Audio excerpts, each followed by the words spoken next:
Di ba, Ma'am Glenn? Yes. Nakogi na na-contribute sini sa katon nga mga Kapas International Association members sa economy natin, especially diri sa Kapas. So, very important kid ang activity subong na adlaw. So, palamahan to everyone, our President, Mr. Sosimo Jimeno, and the rest of the officers for organizing this event this morning until afternoon. And also, with the presence and the support of our beloved Vice Mayor Rebel Somo, together with our Municipal Mayor, to be represented later by Mr. Stephen Paladin, and our beloved SP Member Regina Campabila, together with our Barangay Kagawad Remedios Galiasa, and the rest of the people are here this morning. Thank you for coming. So this time,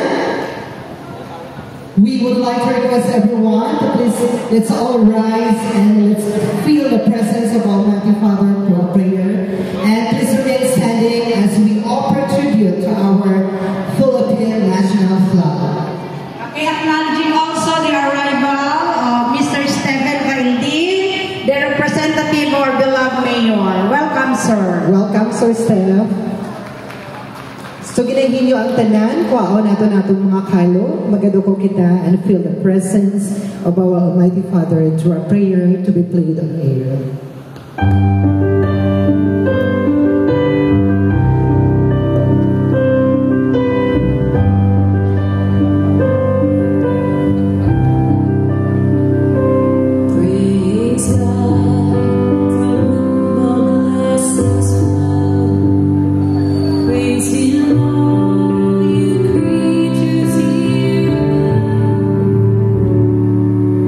Even in the valley, even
Enjoy kita sa mga adlaw sa anniversary sa aton nga TIA or Kapas International Association.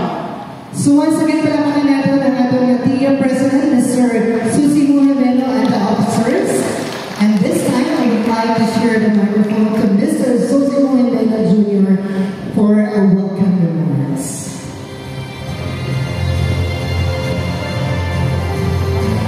Our beloved Mayor, Honorable Roberto Nonong Palomar,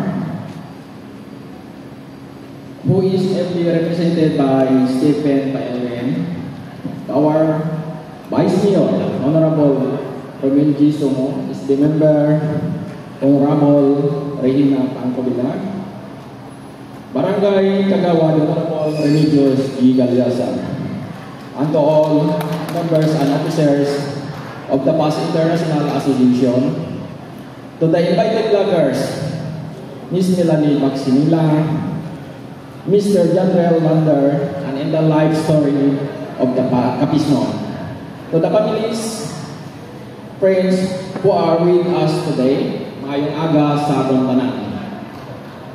It is my utmost pleasure to extend a warm welcome to each and everyone to view today marks momentous occasion, and your presence is truly appreciated. We gather here today to celebrate the Family Day of the PAS International Association. Gusto ko lang i-share ang adhikay ng ating asosasyon, at ito ay ang katulong din kami sa ikakaunlad ng ating bayan. 13 years na po ang PAS International Association. At sa katunayan, marami na po tayong nagawang proyekto katulad ng pagpatayo ng landmark. Nandyan ang ARCO, waiting shed, potok dahil sa public cemetery, water tanks, at marami pang iba sa mga eskwelahan na hindi po natin nakikita rito. Ang TIA Association ay binubuo po ng 120 members. At ito po ay nahati sa 8 chapters: Hong Kong, Dubai, Singapore, Riyadh, Oman, at ang bagong chapter ay ang Jupiter. Sa katunayan, umuwi po ang dalawang chairman ko rito para umatin lang sa at gathering natin nandito po from Riyadh, Mr. Boboy Punta, at from London, Ms. Marlon Thomas. Bilang pagtatapos, gusto ko lang pasalamatan ang ating sponsors at tumulong sa pagbuo ng ating event. Maraming salamat po at mabuhay po tayong lahat.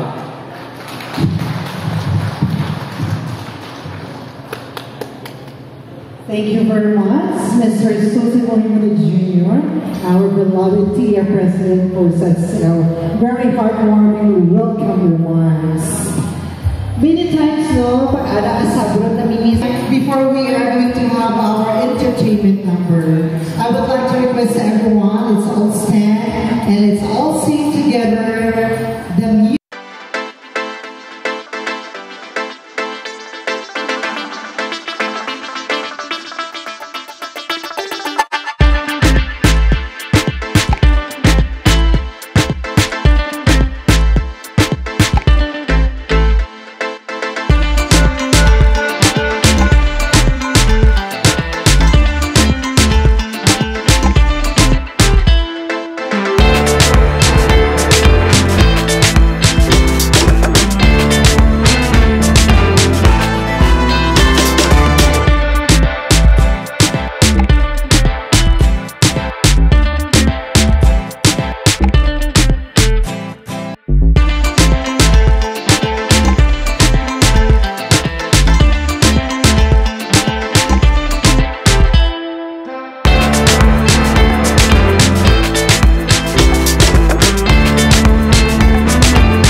dancers. Palakpakan natin everyone. Okay, let's welcome the Rage Machine Dancers. Hi from Jupiter. Ini nga ito yung mga dancers, hindi mga kabataan, hindi sa mga OFW na members ng TIA. Many times, nag-ikot na rin sa Facebook nila na during mga recognition day, graduation day, wala ilang parents.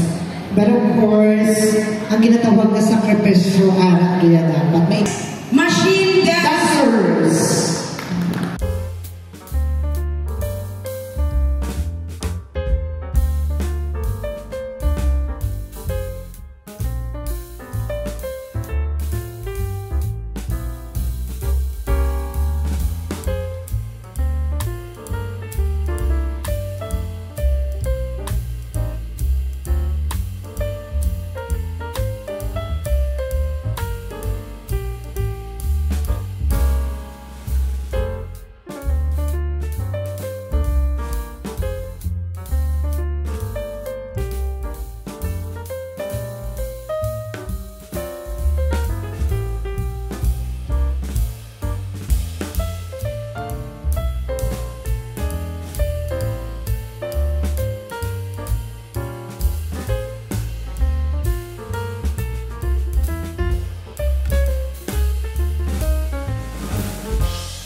Alright, surprise, no? Gusto ni Matani ipagalo sa iyong family na may nabatsagan na siya.